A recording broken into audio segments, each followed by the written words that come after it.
প্রিয় দর্শক, আপনারা দেখছেন আমরা আসলে এখন জালটা এই মুহূর্তে কিন্তু খেওয়া মারা হয়েছে এবং মনে হয় কিছু মাছ পড়ছে এখানে।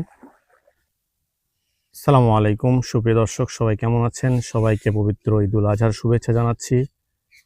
আজকে ঈদের দ্বিতীয় দিন এবং আমি এখন অবস্থান করছি আমার গ্রামের বাড়িতে। আপনারা দেখতে পাচ্ছেন এটা আমার গ্রামের যে মহল্লা বা আমাদের পাড়া, একেবারে আমি আমাদের গ্রামের শেষ প্রান্তে এখন অবস্থান করছি এবং এখান থেকে আমাদের গ্রামের যে মাঠ, যেখানে বিশাল একটি ধান চাষ হয় এই মাঠে, আপনারা দেখতে পাচ্ছেন ধানের জমিগুলো কিছুদিন আগে ধান কাটা হয়েছে এবং এই ধানের মাঠের মাঝখানে আমাদের একটি পারিবারিক জায়গার উপরে একটি পুকুর রয়েছে, 1 বিঘা জায়গার উপরে, এবং সেই পুকুরটাতে আমরা কিছু মাছ ছেড়েছিলাম। দেশি যে মাছগুলো আপনার হচ্ছে সিলভার কার্প জাতীয় থেকে শুরু করে বিভিন্ন রুই, মৃগেল, আরও বেশ কিছু দেশি মাছ এখানে আমি ছেড়েছিলাম গত 3 মাস আগে। তো আমি যেহেতু গ্রামে এভাবে থাকা হয় না, আমার ঈদ উপলক্ষে গ্রামে এসেছি, তো আজকে একটু সময় ছিল, তাই আমি এবং আমার ছোট ভাই আমরা দুইজন একটু আমাদের পুকুরের মাছ এই 3 মাসে কতটুকু গ্রোথ হলো, কেমন বড় হলো, আমরা সেটাই একটু দেখার জন্য আমরা এই দুপুরবেলায় বের হয়েছি আমাদের পুকুরের দিকে। এবং আমাদের বাড়ি থেকে আমাদের এই পুকুরটি মোটামুটি প্রায় 1 কিলোমিটারের রাস্তা। তো এই রোদের মধ্যেও আমরা যাচ্ছি যে একটু দেখতে যে মাছগুলো আসলে কেমন অবস্থা রয়েছে, তাদেরকে আমরা যে পরিমাণে খাওয়াচ্ছি সেই খাবার খাওয়ানোর পরে 3 মাসে আসলে তারা কতটুকু বড় হলো সেটাই দেখার আমাদের মূল উদ্দেশ্য। আপনারা দেখছেন এটা কিন্তু পুরোটাই একটা মাঠ, বিশাল একটা মাঠ, এবং এখানে ধানের জন্য আমাদের এই এলাকাটা খুবই বিখ্যাত। প্রচুর ধান হয়। অল্প কিছুদিন আগে কিন্তু ধানগুলো কেটে নেওয়া হয়েছে। আপনারা দেখতে পাচ্ছেন একেবারে বিস্তীর্ণ একটি মাঠ এবং এর মাঝে আমাদের ছোট্ট একটি পুকুর। এই যে সামনে যেই গাছগুলো দেখছেন, এই গাছগুলো আমাদের পুকুর পাড়েই, আমরা সেখানেই যাচ্ছি। এবং আমার ছোট ভাই ব্যাগের মধ্যে করে মাছ ধরার জন্য কিছু জিনিসপত্র নিয়েছে এবং কি কি আছে ব্যাগের মধ্যে মাছ ধরার জন্য যেগুলো আমাদেরকে একটু হেল্প করবে, এই বিষয়গুলো সহ আমরা কি করলাম আজকে, আমাদের মাছের আশানুরূপ গ্রোথ হলো কিনা, পুরো বিষয়টা কিন্তু আমি আপনাদেরকে জানাবো। আপনারা একটু আমাদের সাথেই থাকবেন আমরা আশা করছি। প্রিয় দর্শক, আপনারা দেখছেন কথা বলতে বলতে কিন্তু আমরা একেবারেই পুকুরের কাছাকাছি চলে এসেছি। এটি আমাদের সেই পুকুর। আমি আপনাদেরকে এখন এই পুকুরের পাড়ে নিয়ে যাব এবং এখানে আমরা আজকে মাছ সংগ্রহ করব। আসলে আমি রাস্তাটা খুবই এবড়ো থেবড়ো, যার কারণে আমি এখানে এখনই পড়তে লাগছিলাম। তো আমি আপনাদেরকে নিয়ে যাচ্ছি পুকুর পাড়ে। আপনারা দেখতে পাচ্ছেন এই সরু পথে আমাকে যেতে হচ্ছে। এটি আমাদের গ্রামের ভাষায় বলা হয় আইল, এবং এটা হচ্ছে মেইন আইল আমাদের, যেটাকে আমরা বলি বড় আইল বা এরকম কিছু। আর পাশের জমির আইলগুলো আরেকটু চিকন আপনারা দেখতে পাচ্ছেন। তো আগের যে বড় আইলগুলো ছিল এগুলো দিয়ে আসলে আরও প্রশস্ত ছিল, যেগুলোতে আমরা আরও সহজভাবে যেতে পারতাম। বাট এখন বুঝতেছেন যে দিন দিন সময়ের সাথে সাথে আসলে এই জমির আইলগুলা অনেক সরু হয়ে যাচ্ছে। বড় আইলগুলো এখন অনেকটা ছোট আইলের মতো হয়ে গেছে এবং জমির যে আইলগুলা নর্মালি সেগুলা তো আসলে নেই বললেই চলে। তো এই তো অবস্থা। এটা আমাদের সারা বাংলাদেশের একই চিত্র। আমরা 1 ইঞ্চি জায়গাও মানে নিজেদের বা মানুষের সুবিধার জন্য ফেলে রাখার অবস্থায় নাই। তবে বিশেষ করে জমিতে এটা আরও বেশি হয় যে কে কতটুকু আইল কাটতে পারে, এরকম একটা প্রতিযোগিতা কিন্তু আমরা লক্ষ্য করি। তো প্রিয় দর্শক, আমি কথা বলতে বলতে আমি চলে এসেছি দুপুরবেলা, অনেক রোদ, এর মধ্যেও আমরা আমাদের পুকুর পাড়ে অবস্থান করছি এখন, আপনারা দেখছেন। এবং এখানে আমাদের পুকুর পাড়ে বেশ কিছু মেহগনি গাছ আমরা লাগিয়েছিলাম। এই গাছগুলোর বয়স মোটামুটি 5-7 বছর হয়ে গেছে এবং এগুলো এখন মোটা হয়ে গেছে। প্রায় 20টার মতো গাছ এখানে রয়েছে, আপনারা দেখতে পাচ্ছেন। এবং এইখানেই আমাদের সেই পুকুরটি, মোটামুটি আনুমানিক 34% মতো, যেটাকে আমরা আমাদের এলাকায় 1 বিঘা বলে থাকি, যদিও 33% আমাদের এখানে 1 বিঘা, তবে এটা আমাদের 34% একটি জলাভূমি আপনারা দেখতে পাচ্ছেন। এবং এখানে আমরা সব ধরনের কার্প জাতীয় মাছ এখানে আমরা চাষ করেছি এবং আমরা এখানে নিয়মিত দিনে 2 বার করে খাওয়াই। এখন মোটামুটি 3 মাসের মতো বয়স। আমরা এখন মাছগুলো ধরার চেষ্টা করব। আপনারা দেখছেন, তবে শুরুতে আমাদেরকে এখানে মাছ ধরার পূর্ব প্রস্তুতি, যেটা এখানে কিন্তু খুঁটি দেওয়া আছে বেশ কিছু, এই খুঁটিগুলো আমাদেরকে একটু উঠিয়ে তারপরে আসলে মাছ ধরার চেষ্টা করতে হবে। চলুন শুরু করা যাক। দর্শক, এখানে খুঁটি রয়েছে, আমরা শুরুতেই খুঁটিগুলো সরাই নিচ্ছি। আপনারা দেখতে পাচ্ছেন এখানে খুঁটিগুলো আগে সরাই নিতে হবে, তারপরে আসলে এখানে জাল দিয়ে মাছ ধরা সম্ভব, তা না হলে কিন্তু এখানে মাছ ধরা সম্ভব না। তারপর আমরা জানি না আসলে কতটুকু আমরা মাছ সংগ্রহ করতে পারবো। সেই পুকুর পাড় দিয়ে আমরা কিন্তু আবার কিছু পেঁপে গাছ লাগিয়ে দিয়েছি, যেন আমরা কিছু পেঁপেও এখান থেকে সংগ্রহ করতে পারি, যার কারণে আমরা লাগিয়েছি পেঁপে গাছগুলো।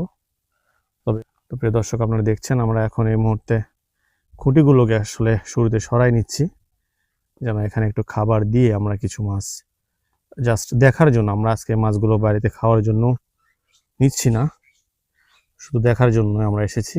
যদি স্বাভাবিক গ্রোথ থাকে তাহলে হয়তো আরও কিছুদিন আমরা রাখবো, রেখে আমরা মাছগুলি পরবর্তীতে হয়তো বা কিছু বিক্রি করে দিব। এবং আমরা এখানে মাছ ধরার জন্য এই বালতি করে কিছু খাবার নিয়ে এসেছি মাছকে খাইতে দেওয়ার জন্য। এখানে ফিড, খৈল, আরও বেশ কিছু দানাদার খাবার রয়েছে, এগুলো দিয়ে আমরা একটা মিক্সচারের মতো তৈরি করেছি, যেন মাছ খাবার দেওয়া মাত্র এখানে আসে। যদিও দুপুরবেলা আমরা নর্মালি সকাল এবং বিকেলে খাইতে দেই, তারপর আমরা দেখি যে খাবার দেওয়ার পরে মাছগুলো আসে কিনা। আপনারা দেখছেন খাবারগুলো আর একটু মেখে নেওয়া হচ্ছে।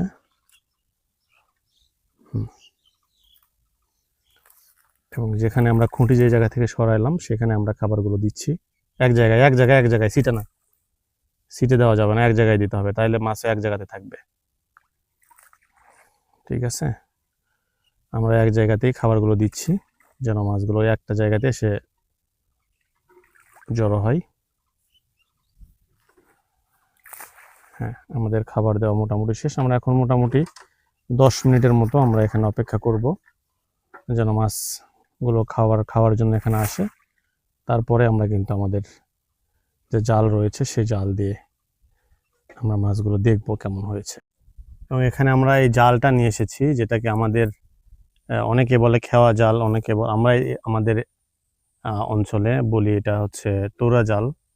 আমাদের বগুড়াতে এটা বলা হয়, এটাকে তোরা জাল বলা হয়। তবে নর্মালি এটা অনেকে খেওয়া জাল বলে, বা বিভিন্ন এলাকায় বিভিন্ন জাল বলে থাকে। আপনাদের এই এলাকায় এই জালটি কি নামে পরিচিত সেটা অবশ্যই আমাদেরকে জানাবেন। আপনারা দেখছেন, তবে এই জালটি আসলে দেখতে খুব সুন্দর মনে হলেও এই জালের বেশ কিছু জায়গায় কিন্তু ছিঁড়ে গেছে, যার কারণে আমরা আসলে নিশ্চিত না যে আসলে কতটুকু মাছ আসলে উঠবে। তারপর আমরা চেষ্টা করছি, দেখা যাক কি হয়। প্রিয় দর্শক, আপনারা দেখছেন আমি এখন অবস্থান করছি আমাদের পুকুরে, এবং আমরা এই খুঁটিগুলো সরানোর পরে এই জায়গাটাতে কিন্তু খাবার দিয়েছি, এবং একটু পরে আমরা ঘড়ি ধরে মোটামুটি 10 মিনিটের মতো অপেক্ষা করব। তারপরে আমরা এখানে আমাদের যে জাল নিয়ে এসেছি সেটা দিয়ে আমরা এখানে মাছগুলো ধরবো। এবং আপনারা দেখছেন আমরা অবস্থান করছি আমাদের পুকুর পাড়ে, এবং এখানে গাছগুলো মোটামুটি বড় হয়ে গেছে, যার কারণে এখানে যথেষ্ট বাতাস এবং ছায়া, যার কারণে এখানে যে মানুষগুলো আসে, কেউ হয়তো বা রাখালরা আসে, আপনার হচ্ছে যে গরু, এখন যেহেতু খোলা মাঠ, এখানে কিন্তু প্রচুর গরু ছাড়া হয় সকাল এবং বিকেলে। এবং কৃষকরাও যখন এই মাঠে কাজ করে, তাদের আশেপাশে আসলে কোনো ছায়াযুক্ত জায়গা নাই যেখানে, বা কোনো গাছ নাই যেখানে তারা বসে একটু বিশ্রাম নিতে পারবে। তো এটাই একমাত্র জায়গা। এখানে এসে কিন্তু এই মাঠের সবাই, যে যেখানে থাকে, সবাই এসে একটু এখানে দেখা যাচ্ছে এই জায়গাটাতেই মেইনলি আমাদের পুকুরের এটা মাঝ বরাবর একটা জায়গা, এখানে সুন্দর ঘাস রয়েছে। এই ঘাসে তারা বসে এখানে একটু গল্প গুজব করে, পাশাপাশি এখানে পুকুর রয়েছে, পুকুরের পানিতে হয়তো বা হাত মুখ ধুয়ে তারা একটু পরিষ্কার এবং একটু রিফ্রেশ হয়। তারপরে কিন্তু তারা আবারও মাঠে চলে যায় কাজ করতে। অনেক সময় এখানে বসেই তারা তাদের সকালের খাবার বা দুপুরের খাবার তারা খায়। তো এটা আসলে খুবই গুরুত্বপূর্ণ একটা জায়গা আমাদের মাঠের, এবং এখানে তারা এসে বিশ্রাম নেয়। এটা আসলে সত্যি অনেক ভালো লাগে যে আমাদের গ্রামের মানুষ তারা এসে আমাদের মাঠে যারা কাজ করে, কৃষক থেকে শুরু করে সবাই আমাদের এখানে এসে আমাদের পুকুর পাড়ে বসে তারা সময় কাটায় বা তারা একটু বিশ্রাম নিতে পারে। এই জিনিসটা আমাদের কাছে খুবই ভালো লাগে। দর্শক, আমরা কিন্তু এখন একেবারেই সেই বিশেষ মুহূর্তে, আমরা এখন আমাদের যে উদ্দেশ্যে আমরা এসেছিলাম মাছ ধরার জন্য বা মাছ দেখার জন্য, আমরা এখন এই জায়গাটাতে খাবার দিয়েছি। যদি ওই দুপুরবেলা আসলে মাছের খাওয়ার সঠিক সময় না, তারপর আমরা দেখবো যে আসলে আমাদের ভাগ্য কেমন। এবং আমাদের যে জালটা নিয়ে এসেছি আমরা, সেই জালটা আসলে খুবই ভালো না, যার কারণে আসলে আমরা নিশ্চিত বলতে পারতেছি না যে কেমন মাছ আমরা ধরতে পারবো। তবে আমরা চেষ্টা করে দেখব যে কেমন হয়।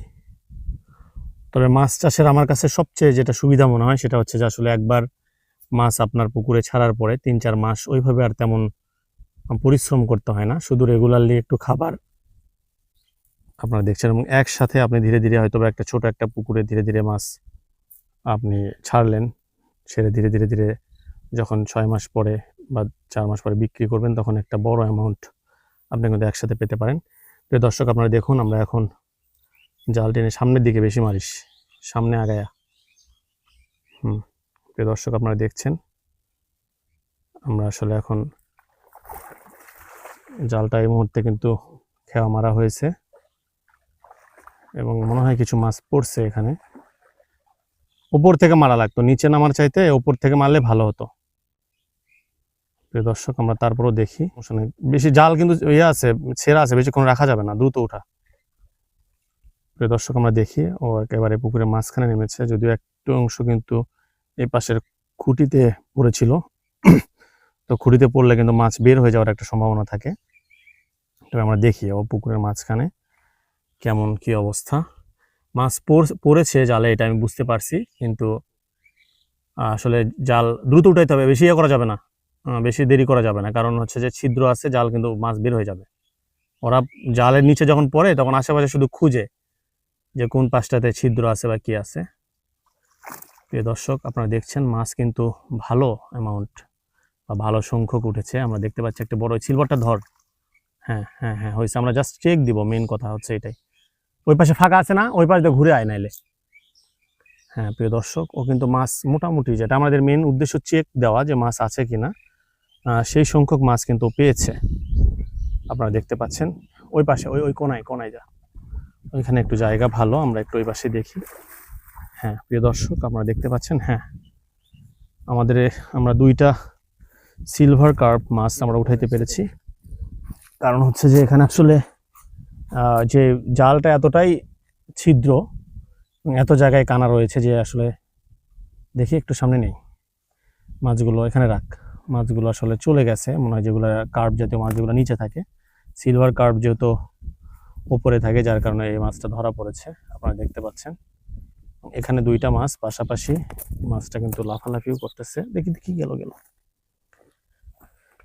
হ্যাঁ, এবং আপনাদেরকে আমি একটু হাতে নিয়ে দেখাই। আমার যতটুকু ধারণা এটা একটু ছোট, এটা মনে হয় পরে ছাড়া হয়েছে নাকি? হ্যাঁ, এটা আবার পরে ছেড়েছিল। তো এটা কয়টা কেজি ছিল এটাতে? ওটাও 2.5টা। আচ্ছা, এটা মোটামুটি ছোট আকারের আছে, এটা খুব বড় হয় নাই। আর এবং এটা একটা কার্পু মাছ বা কার্প মাছ যেটাকে বলে, সেখান থেকে হচ্ছে কার্পি মাছ। সেটা এখানে ডিম দিয়ে, এখানে কিন্তু তারা এখানেই বাচ্চা ফুটিয়েছে এবং সেগুলো এখন বড় হচ্ছে, আপনারা দেখতে পাচ্ছেন। এবং এই মাছটা, এটা হচ্ছে আমাদের মেইন।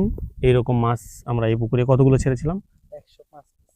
105টার মতো আমরা কিন্তু এই সিলভার কার্প মাছ ছেড়েছিলাম এই 1 বিঘা জমিতে, 1 বিঘা পুকুরে। এবং এগুলো যখন আমরা ছেড়েছিলাম তখন ছিল 3টাই কেজি, 1 কেজিতে 3টা ছিল। এবং এখন আমার যতটুকু ধারণা, এটা মোটামুটি 1 কেজির কাছাকাছি কিন্তু হয়ে গেছে এই 3 মাসের সময়। হ্যাঁ, ও চলে যাক, যা। প্রিয় দর্শক দেখছেন, ও চলে গেছে। প্রিয় দর্শক সবাই ভালো থাকবেন, সুস্থ থাকবেন, আর আবারও আপনাদেরকে আমাদের এই পুকুরের আপডেট জানাবো।